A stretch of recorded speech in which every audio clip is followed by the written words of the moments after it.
Hello and welcome to another episode of Simple Silicon. Today, I would like to talk to you about being business proficient in your profession.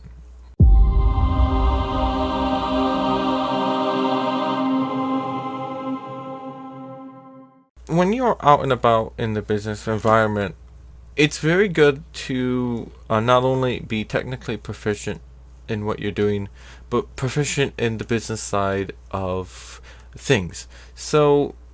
And what we mean by this.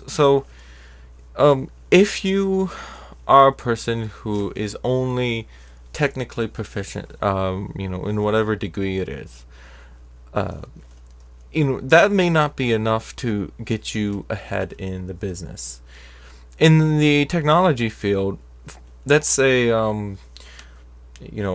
your company your job is to go out to a client, and the client had come to your company and asked, our infrastructure is old and we need to upgrade, we need to be at a certain level.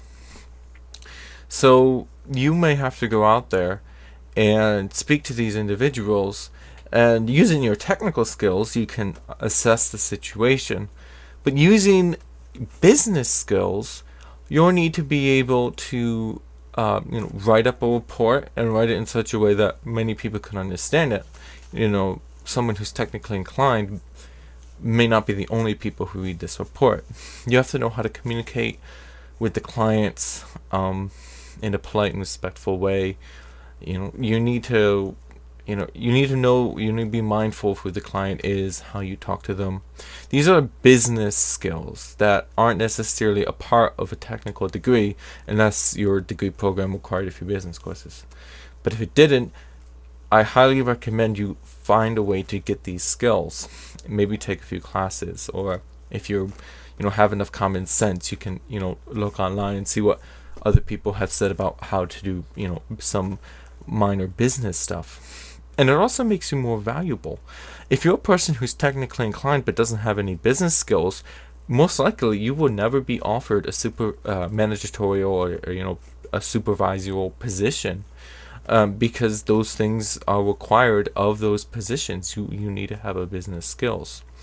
And so one of the things I really want to emphasize to my audience is, if you are in the technology field or any other field and you've been there a while and you are trying to figure out why you're not moving up, make sure that it's not because you don't know any business skills. And if it is because you don't know any business skills, obtain them. Go out there, take a class, work with people, try to get some leadership experience, whether it's through volunteer work, because that is arguably more important than the technical skills itself.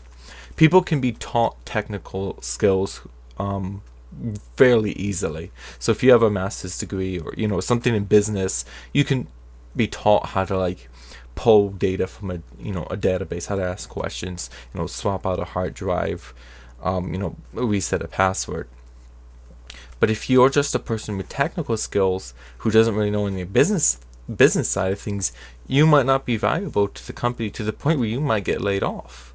If they're going to downsize their IT department and they're looking to see, out of the 20 or whatever people, we only can keep 2, they're going to keep the people who have a business sense about them, who have taken some business courses, or even has a business degree to go along with their technical degree.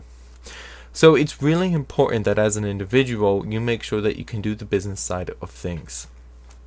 And so that's really what I wanted to talk about today. So if there's anything you do take away from this video, it is make sure you have a business skill to go along with your technical skill. And that's about it. So I want to thank you for watching this video. If you found it helpful, please comment below, hit the like button, and then get subscribed if you want to watch more of these videos. I'm Dan for Simple Silicon, and I want to thank you, and I'll see you in the next episode. Have a wonderful day.